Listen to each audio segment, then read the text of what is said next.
Boa noite a todos. Bem-vindos ao Instituto Salvato de Educação.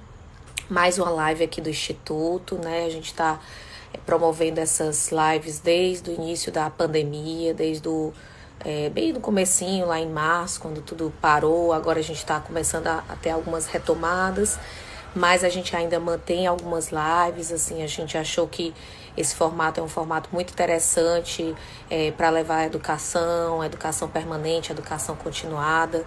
Então, em nome da doutora Andrés e da doutora Sara, eu agradeço a presença de vocês que vão assistir aqui, que nos acompanham, e dizer que esses temas são preparados justamente para essas discussões baseadas em evidência científica. E hoje a gente tem o enorme prazer de ter um convidado extremamente especial, um convidado que faz parte da nossa história também. A gente conhece ele há muito tempo pela sua dedicação à ginecologia minimamente invasiva e pela sua excelência, né, no seu trabalho lá no Hospital Pérola Baito, onde ele é diretor dessa área de ginecologia minimamente invasiva e de endometriose, que é o Dr. Luciano Gibran. Vou colocar ele aqui na live. Deixa eu procurá-lo, achei. E é uma honra tê-lo aqui com a gente no Instituto Salvata. Deixa só ele aparecer. Tudo bom, Oi, Luciano? tudo bem, Kátia, e você? Tudo jóia. Estava aqui apresentando você aqui para as pessoas que estão começando a nos assistir.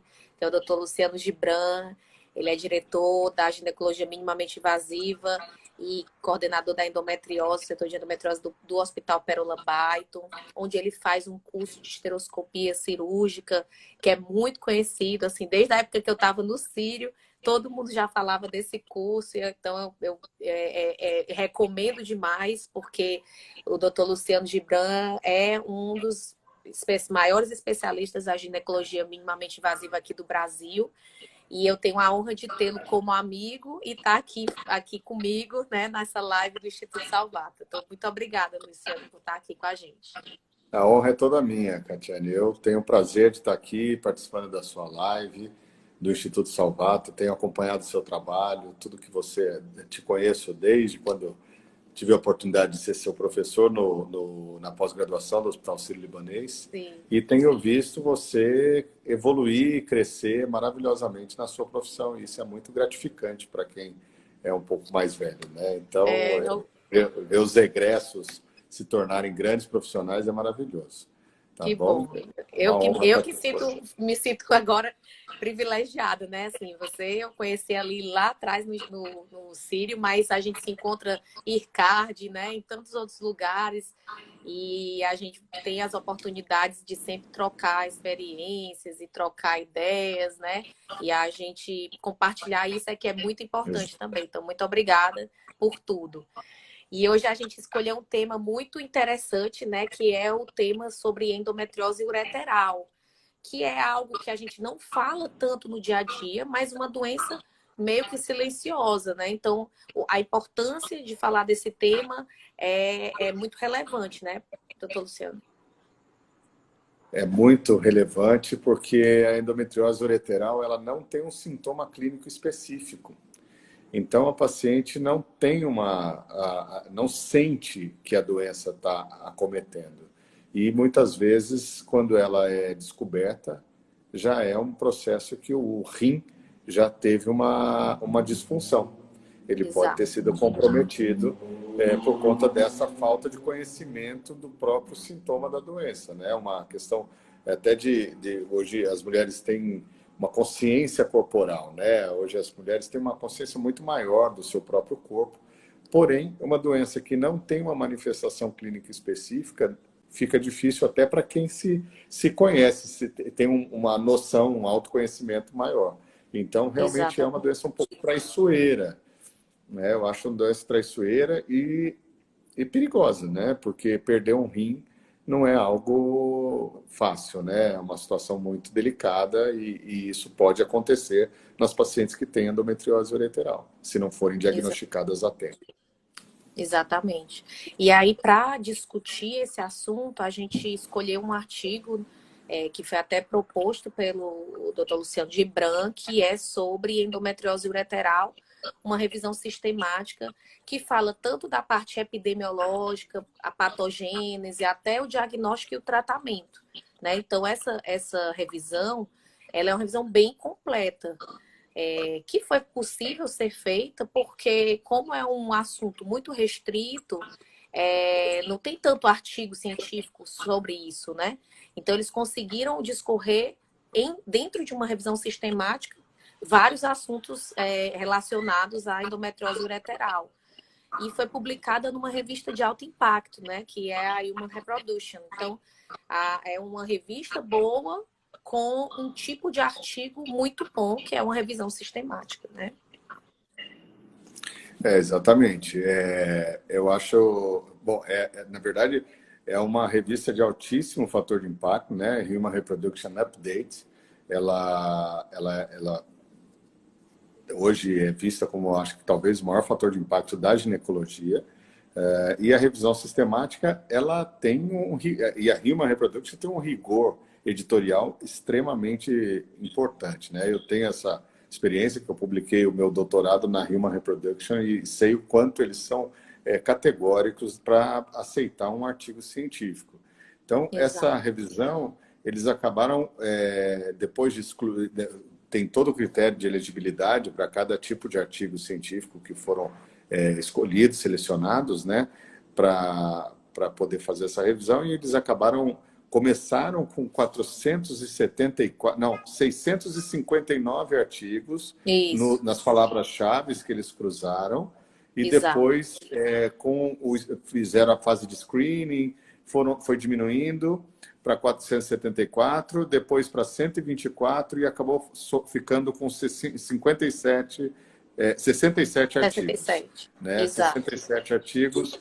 E esses artigos, quando você lê essa revisão, você percebe que são artigos realmente muito bem feitos, com Exato. séries de casos. É difícil você fazer um artigo, uma série de casos com endometriose ureteral, porque precisa vir de um centro de referência, onde tem muito, porque não são muitos os casos, né?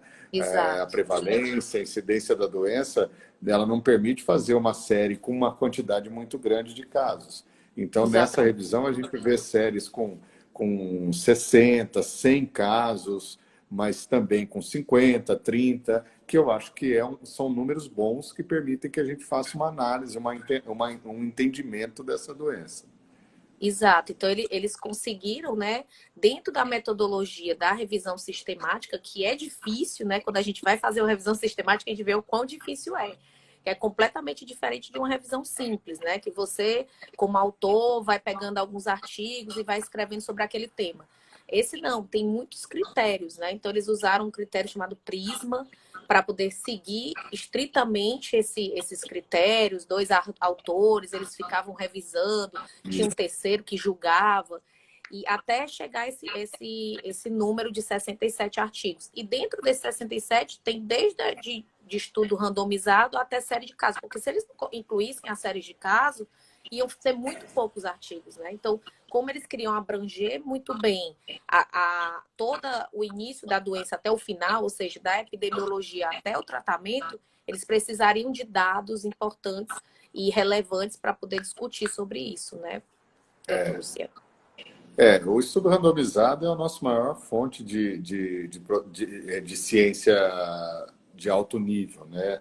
Num caso como esse, fica difícil você ter muitos estudos randomizados, porque são estudos geralmente prospectivos, e acaba você tendo o tempo para isso, para até juntar uma quantidade muito grande de casos para fazer um trabalho como esse, fica um pouco mais difícil. Mas para esse tipo de resultado que eles pensaram, eu acho que as séries de casos realmente, como você falou, elas foram fundamentais para a elaboração dessa revisão.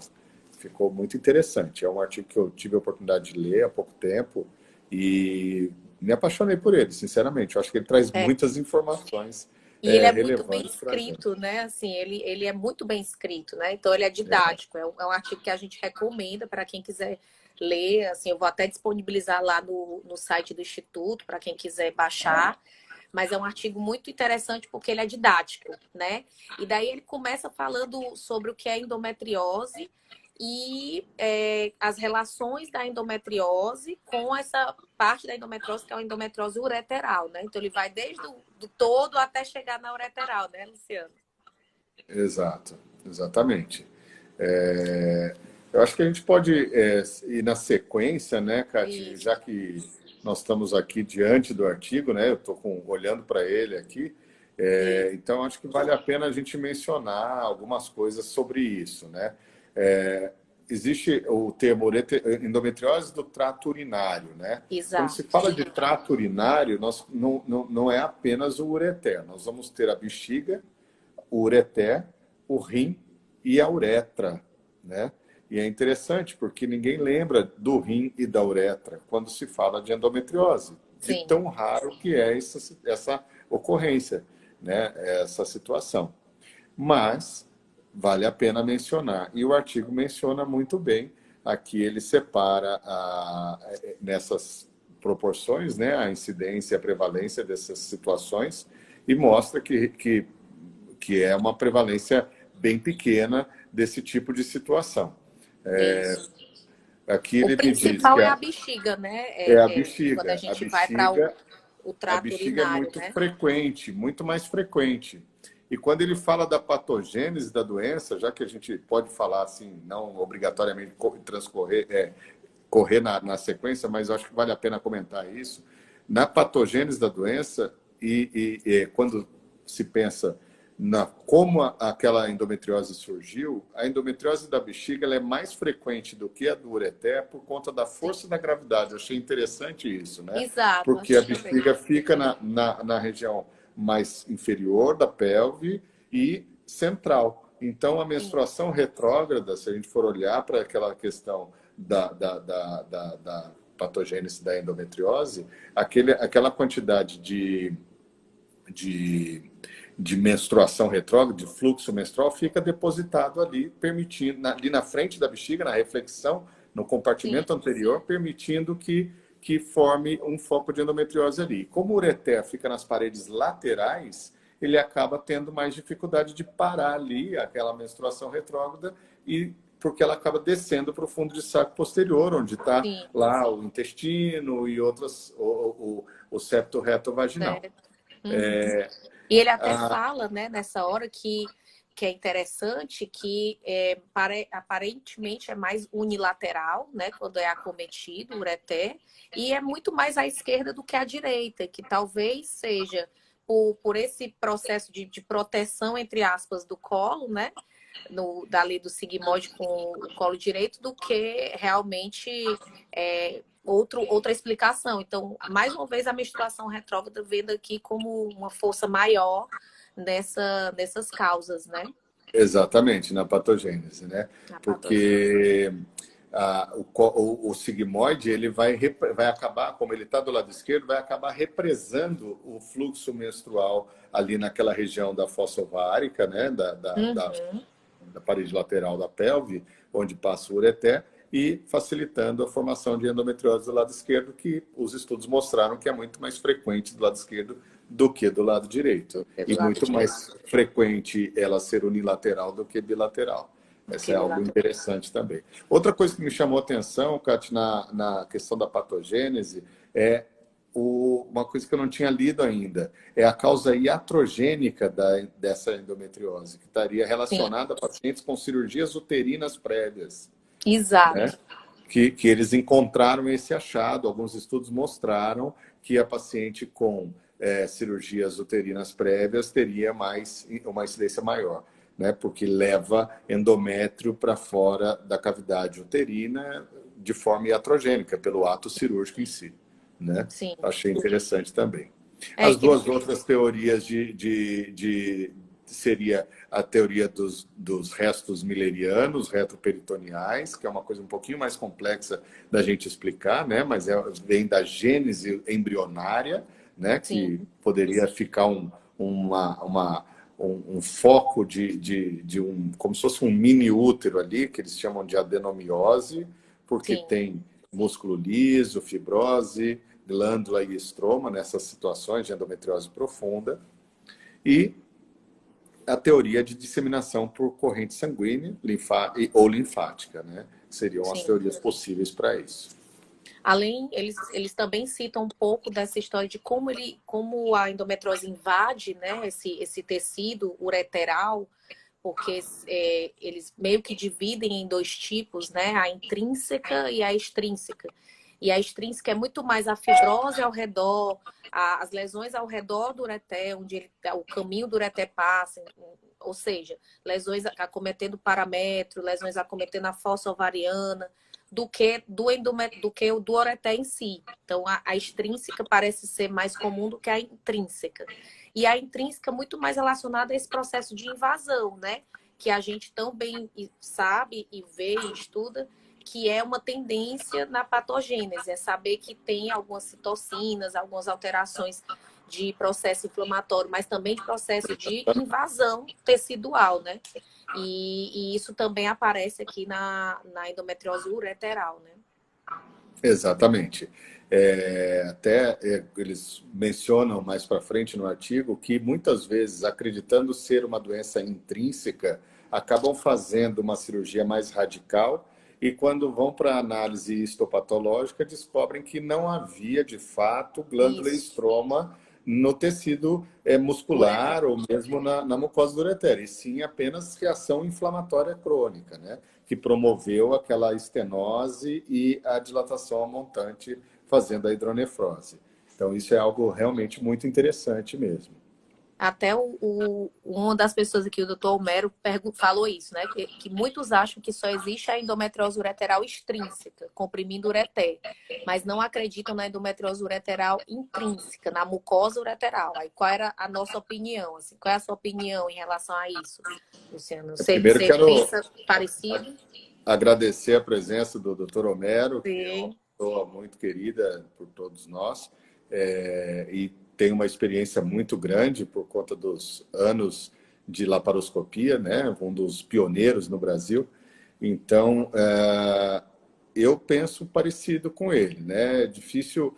O que eu acabei lendo aqui nesse artigo aqui é raríssima a situação onde você Exatamente. vê a endometriose acometer a mucosa ureteral. Então, o que eu acredito é que você vai ter um processo inflamatório maior ou menor, e que esse processo inflamatório vai infiltrar, vai invadir a parede muscular do ureter e dando a impressão de uma doença intrínseca, né?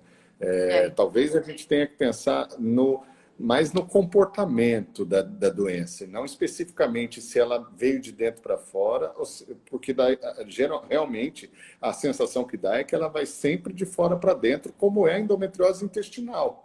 Nós não Isso. temos endometriose intrínseca do intestino, não nasce endometriose na mucosa intestinal e preservando a serosa muscular, né? Se você pensar em doença intrínseca, eu poderia estar dizendo sobre uma doença que está lá na mucosa, mas não está na serosa, entendeu? Então não é E esse o muito, conceito, né? E muitas vezes é a invasão extrínseca que vai até o lúmen, né? Então, assim como no intestino é Isso. mais raro isso acontecer, tem menos. É quase como se fosse uma continuidade, mas é muito mais raro ser intrínseco de fora para dentro e invadir mucosa do que. E o mesmo, acho que é o ureter. Então, existem casos graves, até o Guilherme, também agradecer aí a participação do Guilherme.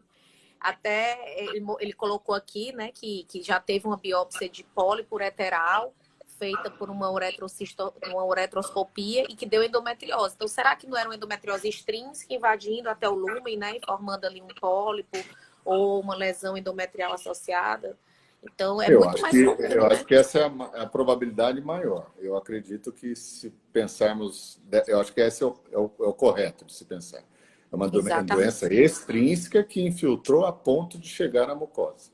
Eu penso Exatamente. que E aí a gente lembra da incidência, né, assim, desse tipo de endometriose, já que a gente já está falando dela, né, especificamente da endometriose ureteral, e o artigo traz que ela varia de 1 a 5,5% das mulheres acometidas por endometriose. Então, se pegar o universo de mulheres com endometriose, 1 a 5% tem. Então, realmente não é tão comum assim, né?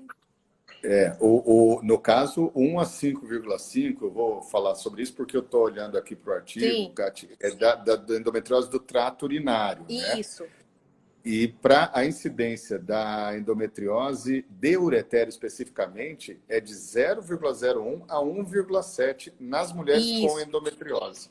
Então, a isso. gente tem essa felicidade, né, de ter É, pouca doença endometrial, ureteral. Mas, por outro lado, eu chamaria atenção para outra situação. Toda paciente, praticamente, que a gente opera, a gente tem que fazer uma ureterólise de uma endometriose profunda, com endometrioma. O endometrioma está fixo no peritônio da fossa ovárica. sim, E se você for fazer uma cirurgia de fato completa e quiser ressecar todo o peritônio doente ali daquela fossa ovárica, você vai ter que fazer uma ureterólise, né? Então, isso é um viés, talvez, até em artigo científico, porque muitos autores colocam aquela doença peritoneal como doença ureteral, sim. entendeu? E isso não é exatamente a doença ureteral. A partir do momento que você está tratando o peritônio e o ureter está individualizado, aquilo não é doença ureteral, é uma doença peritoneal periureteral, né? Exato. Então, nem assim, é importante para a gente esclarecer que, na verdade, é muito, muito raro a doença ureteral mesmo, e que mas faz parte do nosso dia a dia cirúrgico da endometriose fazer a ureterólise, porque existe um processo inflamatório peritoneal, você tem que individualizar para evitar as lesões de ureter. Então, muito mais para evitar uma lesão Exatamente. iatrogênica dentro da cirurgia é que se faz a ureterólise do que uma lesão Isso. do ureter específica, né? Ureter propriamente dito. Exato. Eu costumo falar, Kátia, que na minha experiência, né, não tem doença, não tem endometriose mais difícil de tratar do que a endometriose de paramétrio. Eu E também. quando ela acomete o paramétrio e pega a bexiga e ali o ureter está dentro do pacote, ali realmente é Entra ali no cirurgia para espaço de gente grande. Abu que acabou. Assim, eu acho que o espaço de Abu, quando ele tem, que você tem que dissecar por conta de uma endometriose, eu acho que é quando você está com a parte mais complexa do paramétrio, enfim, de um processo de começar a ter alterações de nervos, né? De você ter mais atenção do nerve sparing ainda. Então é bem complexo mesmo.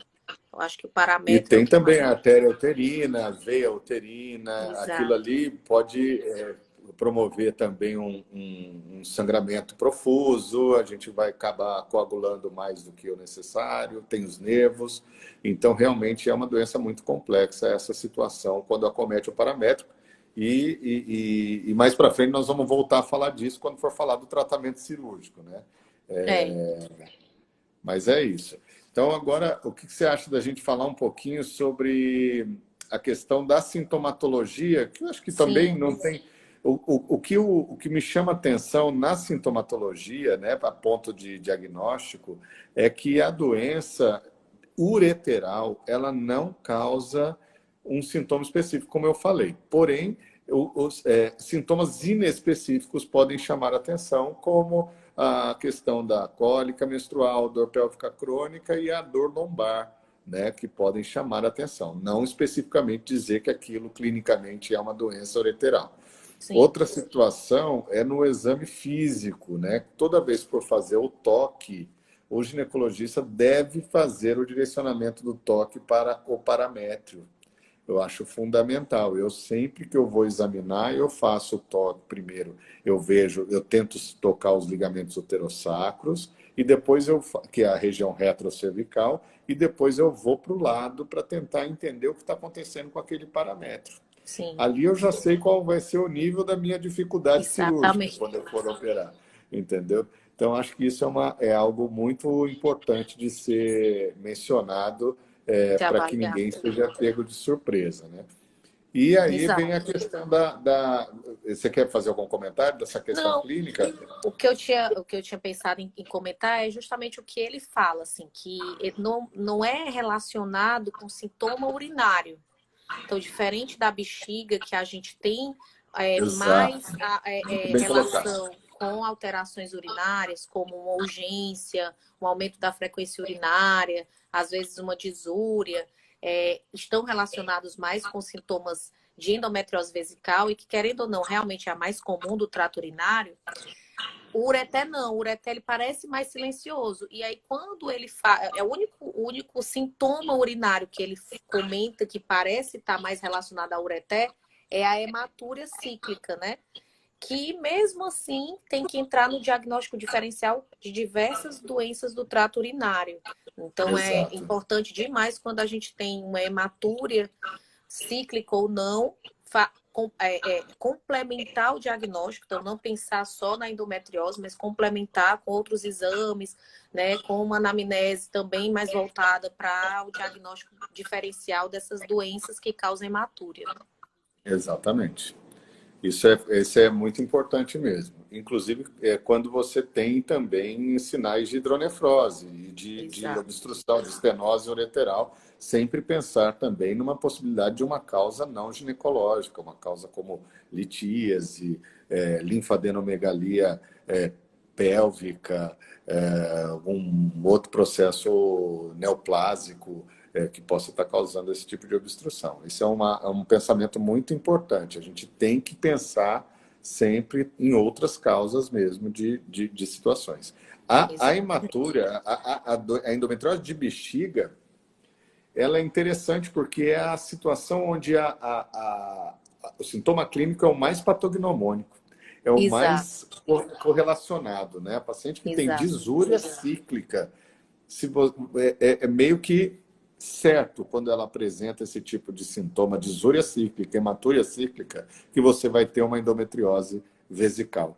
Eu acho que é uma das correlações sítio específicas mais fortes, assim, é a endometriose de bexiga. E a outra Nem a coisa que eu achei. endometriose de intestino, ela dá até a disquesia, né, que é a dor para evacuar, Sim, pode estar relacionada à endometriose de vagina e não exato. especificamente de intestino, por conta da inervação e tal, né? Mas a questão da hematúria cíclica e da disúria cíclica, ela é bem mais relacionada à endometriose de bexiga mesmo. Ela tem muito mais correlação, né? Assim, de É, sítio e sintoma.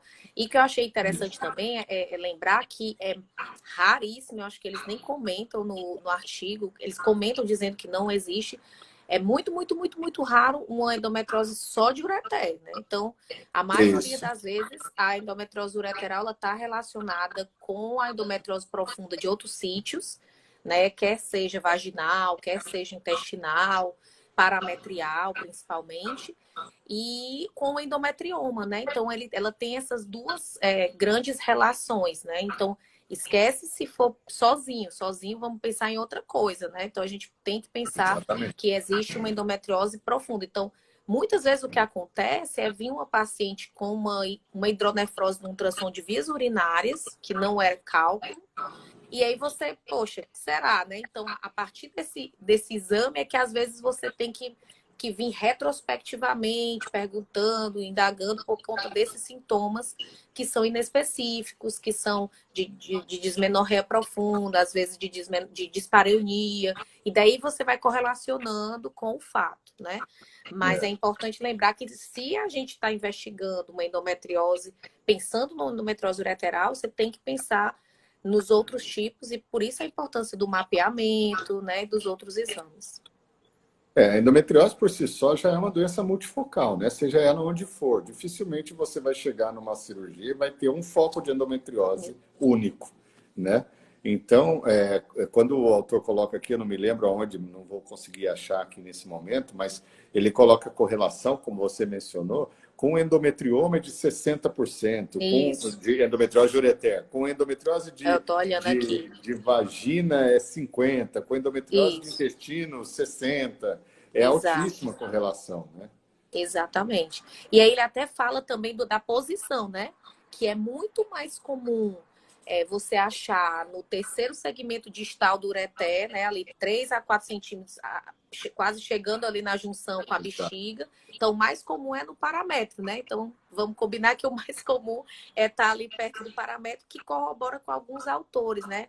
o Condor ele publicou um artigo muito bonito em relação a essa relação, né, do tamanho da endometriose indo para o parâmetro e do acometimento ureteral associado, né? Exatamente. Isso seria a questão do diagnóstico, muito interessante esse trabalho do Kondo, que mostra... E tem alguns outros trabalhos também interessantes falando sobre Isso. esse achado imagenológico, né? Você tem a correlação com a endometriose de ligamento uterossacro maior do que 3 centímetros. A chance dela ter uma endometriose ureteral, infiltrando a parede do ureter, é de algo em torno de 80%. Quando você não tem essa lesão é menor do que essa dimensão, a lesão de uterossacro é menor do que isso, a doença ureteral, a chance de ter uma doença ureteral cai lá para baixo, né? Algo bem menor mesmo, né?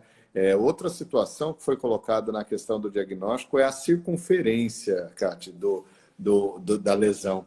Né? Isso eles conseguem ver direitinho pela ressonância magnética, que a circunferência da lesão, se ela tiver 360 graus em volta do ureter, você terá uma chance altíssima de ter infiltração do ureter, né? Doença peritoneal 360 graus em volta do ureter. Se você tiver menos do que 180 graus a circunferência, a chance é baixíssima de ter infiltração ureteral. São trabalhos, né? Eu acho que é muito bacana a gente ver esses trabalhos e pensar, poxa, que ideia bacana, porque o mais difícil, na minha opinião, de fazer um trabalho científico é você ter uma ideia que vai acrescentar à comunidade científica alguma informação. Né?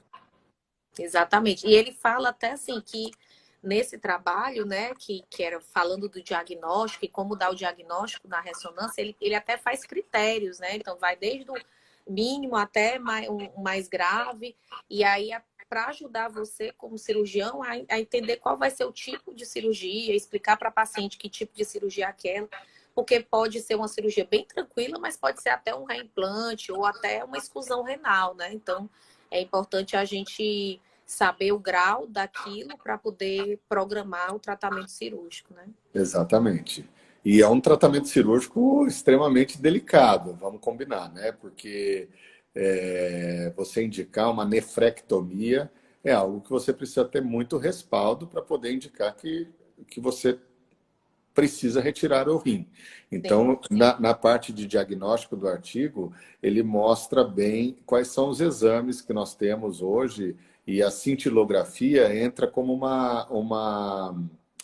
uma ferramenta muito importante para a gente saber como está o funcionamento, a função desse rim. Né? Mas antes da cintilografia, nós temos que fazer a imagem dessa história. Né? E essa imagem, o ultrassom tem sido muito eficaz para isso. Hoje, os ultrassons transvaginais com protocolo para endometriose, que são aqueles com preparo intestinal, onde não se vê apenas o intestino, olha-se para a paciente como um todo, né? Faz um mapeamento desde o diafragma, né? E avalia a parte urinária, avalia toda a parte intestinal, desde o intestino grosso, intestino delgado e todos os ligamentos uterinos. Ele tem nos mostrado bastante, aqui em São Paulo pelo menos, né? Nós temos grandes ultrassonografistas e eles já colocam no laudo o comprometimento ureteral. Entendeu? Isso. Se tem ou não a dilatação a montante, se tem hidronefrose ou se não tem. Então, o ultrassom é uma ferramenta diagnóstica. Outra ferramenta diagnóstica seria a ressonância magnética, que já estão muito consolidados no mundo como ferramentas para diagnóstico de endometriose profunda. Exatamente. Né? E são capazes de fazer uma avaliação muito sensível. Eu estava olhando aqui nesse trabalho, tem uma tabela que mostra que a sensibilidade e especificidade, tanto do ultrassom e da ressonância, são muito parecidas. Vai de 90% a 100%, uma acurácia alta para ambos os exames. Né? Então, muito parecidos mesmo, né? Então, exatamente. Acaba da escolha da equipe, né? Assim, de que você confia, enfim. Se na minha cidade tem um ultrassonografista bom e não tem uma ressonância boa, ou se vice-versa, se tem uma ressonância boa e o ultrassom não é bom, você pode usar qualquer um desses exames que vai te ajudar. Não há necessidade de fazer um e depois fazer o outro. Não vejo nenhuma necessidade de fazer os dois, né? O que às vezes a gente tem que correlacionar é quando há um comprometimento importante do ureter, dado o diagnóstico pelo ultrassom ou pela ressonância, de se isso está repercutindo em perda de função renal, né? Então, Isso. aí é quando, opa, peraí, então será que essa hidronefrose moderada a grave está tendo repercussão do rim? Eu vou Até precisar, porque a gente não né? sabe há quanto tempo aquela Exato, hidronefrose está ali, né? A gente não sabe. exatamente. Pode ser que aquela paciente esteja com aquela hidronefrose há anos, entendeu? Exato. Então, eu acredito que nesse momento, quando você faz um diagnóstico por imagem e observa a presença da dilatação montante e da hidronefrose, aí é imprescindível que seja realizado a cintilografia para avaliar a função renal, antes de indicar a... Exatamente. Deu uma travadinha, acho que ele vai já voltar. Mas é importante mesmo. Acho que esperar o Luciano voltar, que ele está aqui sem imagem. Pronto, voltou. Então, assim, é importante ver mesmo, fazer essa avaliação da função renal. Então, por isso também um urologista na equipe multidisciplinar para essa abordagem é importante, né, Luciano? O quão a gente sim. consegue, quando a gente tem uma equipe multidisciplinar, entender melhor o que você vai fazer, né? O que você vai decidir junto com a paciente, da melhor método do tratamento mesmo dela, né?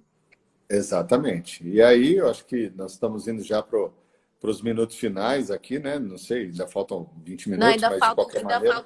ainda falta um tempinho, ainda tem uns 15 a 20 minutos aqui para a gente conversar, se a gente puder.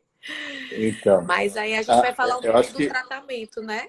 Exato, exatamente. Eu acho que essa questão é muito importante. Nós que operamos endometriose e fazemos laparoscopia, existe até um termo, né, que é cirurgião da pelve, né? A Sim, gente realmente a gente se sente muito capacitado para realizar procedimentos de alta complexidade.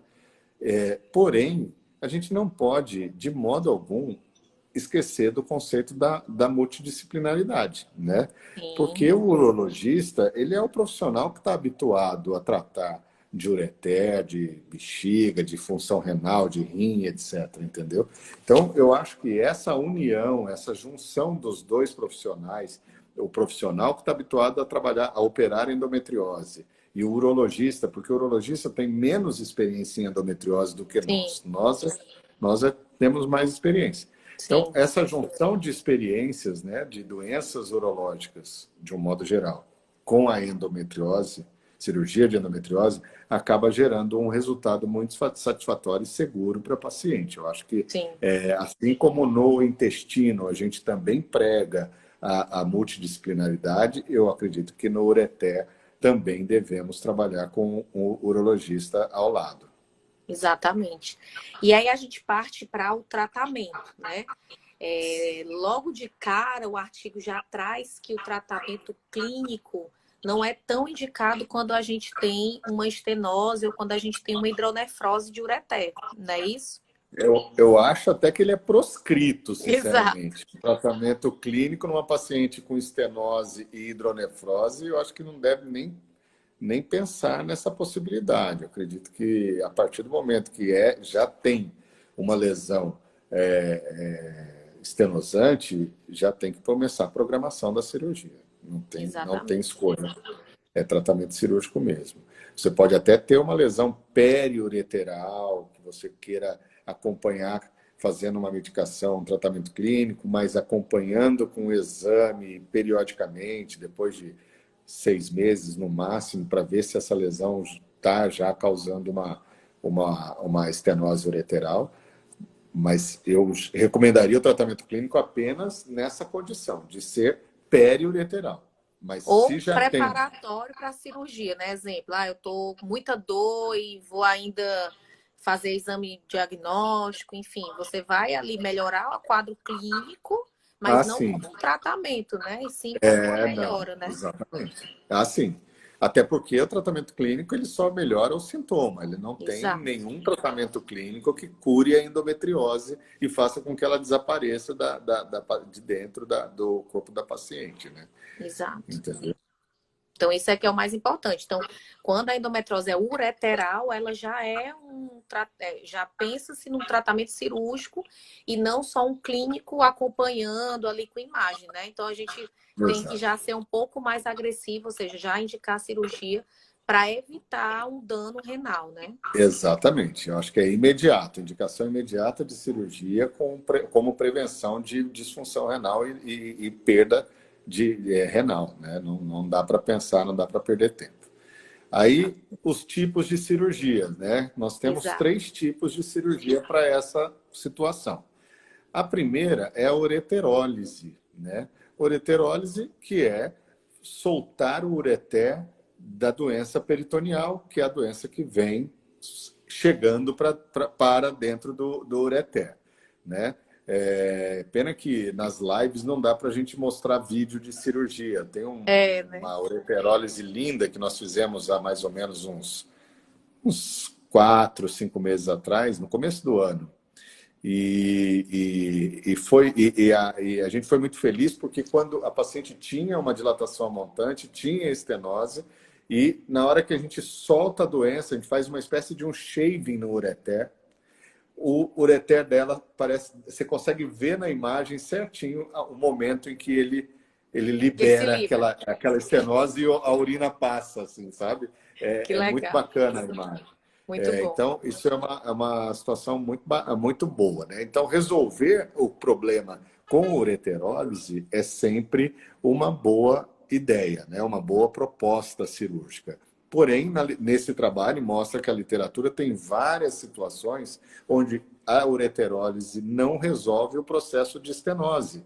E aí tem que ser feita uma outra cirurgia no segundo tempo para fazer uma ureteroneocistostomia, que é uma outra modalidade de cirurgia. Sim. Então, É a até uma. ureterólise Ele até é, fala, desculpa, Lu, eu até que eu lembrei, ele até comenta que quando é feita a ureterólise, apenas a ureterólise é onde tem às vezes uma maior taxa de recorrência, né? De você ter uma possibilidade de ter que operar uma segunda vez, enfim. E aí a importância do pré-operatório, de você pensar, poxa, será que essa estenose é maior, né? Tá pegando mais essa circunferência e aí só a ureterólise não vai dar certo? Ou será que é muito próximo ali do parâmetro e eu não vou conseguir retirar a lesão inteira e aí vou persistir com esse problema, né? A gente vai livrar o ureter naquele momento, mas ele vai reestenosar. Então, por isso que é é, importante essa decisão, né?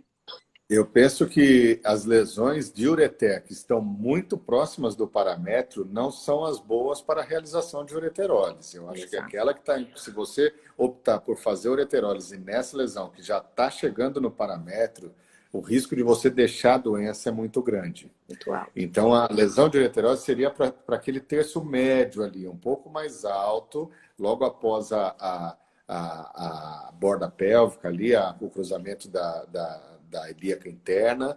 Eu acho que Como se antes fosse dessa ali região, na mais fossa alto ovariana, né? na fossa ovariana. Eu acho que ali dá para pensar em ureterólise e Sim, também uma outra modalidade que seria a anastomose término-terminal. A sim, anastomose término-terminal fica melhor realizada quando a doença é naquela região, que você consegue trabalhar com o ureter e fazer, ressecar a doença, e ali ele coloca que para anastomose a doença não deve ter mais do que 1,5 cm de extensão, até sim. porque você precisa Do aproximar tamanho. esses dois cotos sem tração, né? Tension free, vamos dizer assim. E tá tendo uma perguntinha ali, depois eu É, vou falar. a gente Eu vou fala falar. já do Dr. Homero também.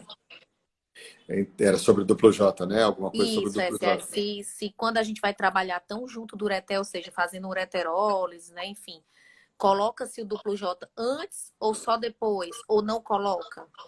Boa pergunta, Homero. Muito Eu não boa. costumo colocar o duplo J antes. Eu acho que o duplo J me atrapalha a fazer a ureterólise. Eu prefiro fazer a ureterólise sem o duplo J. O duplo J eu vou deixar para usar apenas se eu tiver descascado muito a parede desse ureter e eu tiver com medo de fazer uma fístula, porque uma das complicações sim. da ureterólise é a fístula do ureter, aí sem dúvida eu vou deixar o duplo J. E nas situações de anastomose ou de reimplante ureteral também, obviamente que temos que deixar o duplo J, né? Mas na ureterólise simples eu não coloco o duplo J antes, não. É porque às vezes tem alguns grupos que colocam, eu também não coloco, não costumo colocar, a não ser que a gente já vá programar uma reanastomose, por exemplo, né? Uma lesão grave. Às vezes aqui na maternidade escola a gente pega umas pacientes que já perderam rim, enfim. Eu tenho 5 casos aqui da maternidade escola só de perda renal, assim. Mas a gente acaba não colocando duplo J, mesmo nas pacientes com hidronefrose, né? Então a gente faz essa liberação, primeiro faz a dissecção, vê se realmente é uma estenose do ureter ou se não é um processo inflamatório, às vezes o endometrioma que está muito encarcerado, e aí fez a hidronefrose muito mais por compressão extrínseca do endometrioma em si, do que de uma lesão peritoneal ao redor do ureter, né? Então, aí, a partir dessa decisão intraoperatória, é que a gente vai ver se vai precisar fazer um duplo J, né? Exatamente. E nesse caso vale a pena você ter o seu urologista junto, né? Porque a gente, como ginecologista, não tem, apesar de não ser um procedimento de alta complexidade, mas passar um duplo J por via transuretral não é um procedimento que eu prefiro que o urologista faça, sinceramente, né? Então, eu acho que nesse momento, mais uma vez, eu reforço a história da multidisciplinaridade. Exato. A anastomose é um procedimento que o urologista, particularmente, não gosta de anastomose nessa região onde a gente trabalha com endometriose. Eles costumam Sim, fazer anastomose numa porção ainda mais alta do ureter, isso. acima da borda pélvica. A gente não gosta da ideia de... A gente tenta evitar ao máximo, na verdade, a ureteroneocistostomia, né? Que seria o reimplante ureteral na bexiga. Até por uma mudança muito radical na anatomia, né? Porque o Sim, ureter vai passar por a bexiga, o ureter naturalmente ele passa por baixo né? Dentro do paramétrio, por baixo do útero sim. ali. E quando você faz o reimplante, ele passa por Vai cima por do útero. cima. Exatamente. Então, numa paciente que ainda não engravidou, a gente fica sempre com certo receio de isso ter alguma repercussão, apesar de não ter lido nada sobre isso. Isso. Também tem o outro problema da ureteroneocistostomia, que seria o refluxo, né, de urina. Então, por isso é fundamental a válvula anti-refluxo quando você faz uma ureteroneocistostomia. Então, o que seria a ureteroneocistostomia? Quando você opta por essa cirurgia, né, ou porque você tem um comprimento muito grande de ureter comprometido, né, que não dá para fazer ureterólise, não dá para fazer anastomose término-terminal. E a única chance de resolver o problema é através de uma ureteroneocistostomia, ou ainda, quando você já fez um procedimento, ou uma anastomose término-terminal e evoluiu com leakage, né, com um vazamento, né, uma deiscência, ou a ureterólise que manteve o processo estenosante e a hidronefrose e não resolveu o problema, então você vai para uma segunda cirurgia, não tem jeito, você tem que partir direto. Aí, nessa segunda tentativa, você vai direto para o reimplante. Perdão. O reimplante ele vai depender muito, muito dessa extensão de doença ureteral. Sim, Então, se você tira uma extensão muito grande, você vai ter que mobilizar. Sempre você vai ter que mobilizar a bexiga. Então, você começa a cirurgia lá pelo espaço de Retzius e sim. meio que, vamos dizer assim, deita a bexiga sobre o útero, né? Desce ela, né? Desce, exatamente. E aí você leva o ureter até a bexiga para ver se dá para fazer o Gregory Lynch ou se você vai precisar fazer o Psoas-Hit, E né? pessoas it, exatamente. O Psoas-Hit é nada mais do que a fixação da bexiga no músculo psoas, ou no tendão do músculo psoas, para poder fixar e diminuir a tensão do ureter anastomosado na bexiga, né? Suturado na Sim, bexiga. Se essa lesão ainda for menor, ou melhor, se essa lesão ainda for tão grande a ponto de que o ureter tenha ficado muito curto, pequeno. você ainda vai ter que fazer o Boari, que é o flap.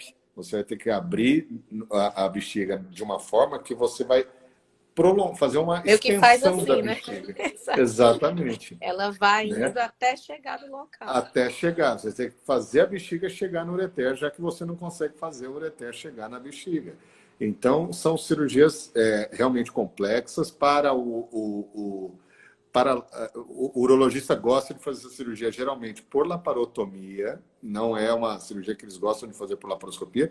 Nós que somos expertos em sutura laparoscópica, porque requer muita habilidade por laparoscopia, Sim, né? Porque a gente faz tudo por laparoscopia. E aí entra a ferramenta robótica, que pode ser uma ferramenta que contribua para esse tipo de cirurgia. Apesar de eu não ter o hábito de fazer cirurgia com a ferramenta robótica, porque eu acredito que dá para a gente fazer praticamente tudo por laparoscopia, sem a necessidade do robô, mas o sim, robô vai, sem dúvida, contribuir e facilitar na realização desse tipo de sutura do ureter na bexiga. Mas é exato. absolutamente viável de fazer sem o robô. Só complementei o robô porque É é uma uma opção, possibilidade, é uma opção. exato. E é importante porque isso é quase como um passo a passo, né? Assim, toda essa descrição que você falou é meio que o passo a passo da escolha do uro, assim. A gente trabalha com urologista sempre e ele faz laparoscopia, né? O urologista aqui, tanto da maternidade escola quanto da clínica, é o mesmo, então a gente acaba tendo uma parceria muito grande e a gente já fez 2 buares, 2 pessoas hits e um que foi um implante, mas que não precisou fazer essa mobilização tão grande da bexiga. E daí é o que ele fala, Catiane, vamos tentar opções. Não deu, vamos fazer o boar, porque acaba que também tem repercussões depois de disfunções miccionais, né? Que precisam ser Exatamente. acompanhadas, e aí a Sim, importância mesmo dessa equipe multidisciplinar. Assim como, por exemplo, evitar esse refluxo, né? Então tem que fazer a válvula, então não é só colocar o ureter lá na bexiga. Então, a importância da técnica de sutura, né? De uma adequada sutura para evitar deiscências, enfim, e mais alterações como fístulas também, né? e nesse caso manter o duplo J também, né? Porque é imprescindível o duplo J nessa situação. Exatamente. E aí tem essas 3 técnicas e ele fala um pouco também da ressecção intraluminal, que até acho que a gente falou lá no comecinho, né, que o Guilherme deu essa contribuição na hora que falou que teve um caso que fez uma ressecção e que veio endometriose, mas esse tipo de técnica não é muito usada, até por conta da fisiopatologia da doença, né, Luciano? Exato. Vai de encontro àquilo que nós falamos no início, né? Que foi até um Exato. motivo de discussão, o Homero contribuiu. Se a gente acredita que a doença vem de fora para dentro, por mais que você consiga fazer uma ressecção intraluminal, com laser, com qualquer tipo de instrumental que você tenha para isso, você pode tirar o que tem lá dentro, mas o que está externo você vai ter que tirar também. Não adianta só Exato. tratar a parte interna, tem que tratar a extrínseca e a intrínseca. Né? Então, eu Exatamente. acho que é como você tratar endometriose de bexiga com ressecção por cistoscopia. E Exato. no início, há muitos anos atrás, há uns 20 anos atrás, fazia-se muito isso. Né? O colega, endometriose de bexiga eram sintomas urinários, na verdade, quem via isso era o Sim, urologista. era Então, o ele fazia ouro, uma exato. cistoscopia, via lá aquela imagem de nodulação, tumoração de bexiga, que é o formato da endometriose de bexiga, ia lá com o ressectoscópio e ressecava aquilo da mucosa Exatamente. vesical, sem Exatamente. imaginar que lá por fora que a doença está toda vindo lá de fora, né? Exatamente. Então, a gente ainda vê, assim, alguns casos de pacientes que vêm com essa história. Não, a gente já fez uma ressecção por um cistoscópio, né, de uma lesão de endometriose. Aí você, calma, porque a maioria das vezes a endometriose vem de fora para dentro, né? Então, é uma ponta de iceberg quase, né? Então, poxa, se já Exatamente. está na mucosa, é porque tem ali uma lesão bem mais extensa e mais preocupante do que só aquele pontinho que foi biopsiado, né? Exato. Exatamente. Então, por isso que a Eu vi uma endometriose é pergunta, eu queria responder uma pergunta que passou aqui, Foi, Kati, vamos que eu lá. acho que é importante falar sobre isso, viu? Sim, Aqui, claro. Joyce Catanhede. A Joyce fala assim: eu tomei 2 doses de Zoladex, tomara que no mapeamento de endometriose não dê nada. O que eu queria dizer para a Joyce é o seguinte: o Zoladex ele é um análogo do hormônio GnRH que vai fazer com que o ovário entre num processo de stand-by, vai fazer o ovário É. parar de trabalhar durante Ele algum não é tempo. o curador, né? Ele não cura a doença de jeito nenhum. Por que nós estamos falando do ovário? Porque o ovário é quem produz o estrogênio. E o estrogênio é quem alimenta a endometriose. Então, você corta a alimentação da endometriose durante 6 meses, no seu caso, que você tomou 2 doses, eu acredito que sejam 2 doses de trimestrais, né, que é o que a maioria das pessoas fazem. Então, Uhum. durante aqueles 6 meses, e até um pouco mais, 9, pode até durar uns 12 meses, você fica assintomática. A doença Isso. ela faz uma regressão principalmente da parte glandular, que representa cerca de 30% da lesão. E Exato. ela é porque é aquela parte glandular que é a parte mais ativa, mais inflamada por conta do estímulo estrogênico. Só que depois de 12 meses, no máximo, o Zoladex para de fazer efeito e o ovário volta a produzir estrogênio e vai voltar a estimular aquele foco de endometriose que continua lá dentro da sua pelve. Então, isso é um risco, você pode voltar a ter sintomas de endometriose. A doença pode diminuir num primeiro momento e depois Isso. ela crescer novamente. O Então, é mais algo importante, o mais importante é que vale a pena ficar acompanhar atento. e observar o que foi feito, né? Se foi pós-cirúrgico, se teve algum outro motivo, né? Isso é. Não, aí é outra colocação, né? Fazer o Zoladex pós-cirúrgico, ele tem outra finalidade, seria diminuir a recorrência, aumentar o tempo livre de dor, aumentar o tempo livre de doença.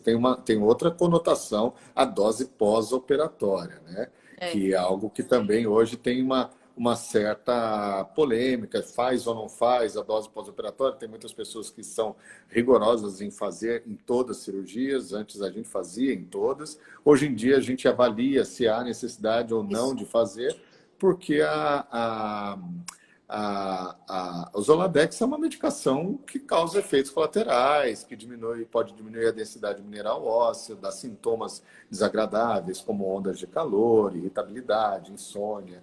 Enfim, não é uma Não é medicação isento, né? totalmente Por isenta, isso a né? importância de você ter uma decisão muito compartilhada, né? Acho que essa é a história. Você decidir o que é que você vai fazer com cada paciente é uma coisa que deve ser muito compartilhada, enfim.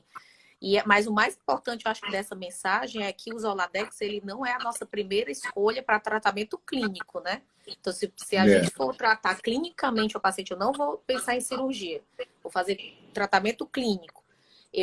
Né, o Zoladex não é a primeira escolha, né? A primeira escolha realmente é o anticoncepcional, é o progestágeno, e aí a gente vai para outro pensamento, né? Não melhorou pensar no procedimento cirúrgico, então tem todo esse viés, né? exato. Eu costumo deixar o Zoladex como uma carta na manga, sabe, Exato, Tati? Quando a eu também. situação está muito ruim, aí eu chamo o Zoladex para me dar uma ajuda, entendeu? Não é Mas uma, é mais uma ou menos medicação de isso. primeira linha. É, exatamente Exatamente. isso. Lu, a gente está terminando, porque estamos só com um minutinho agora, mas eu Ah, queria que bom. lhe agradecer, foi muito bom e passou muito Foi muito rápido, bom. né? A gente fica Foi uma conversando delícia, aqui foi um papo e maravilhoso. a Eu acho que a gente gente fala conseguiu. de um assunto que a gente gosta tanto, né? Mas eu só queria agradecer demais você ter aceitado esse nosso convite. Faz um tempo, né, que eu fico namorando você. Ô, Lu, por favor, faz aqui uma live com a gente.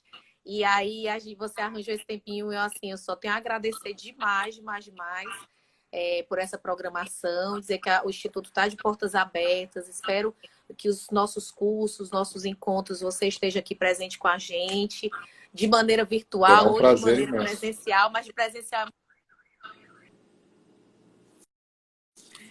de maneira presencial é muito Assim, melhor. Então, só queria agradecer. Vai ser um prazer imenso. Foi um prazer imenso participar da sua live. Eu adorei. Eu acho que valeu. Foi, eu acho muito importante o tema e fiquei feliz por ter participado. Muito obrigado. Muito obrigada. E espero que todo mundo curta. E quem quiser assistir, vai ficar gravado aqui no Instagram do Instituto. E aí podem compartilhar, enfim, quem perdeu, quem não conseguiu assistir todo,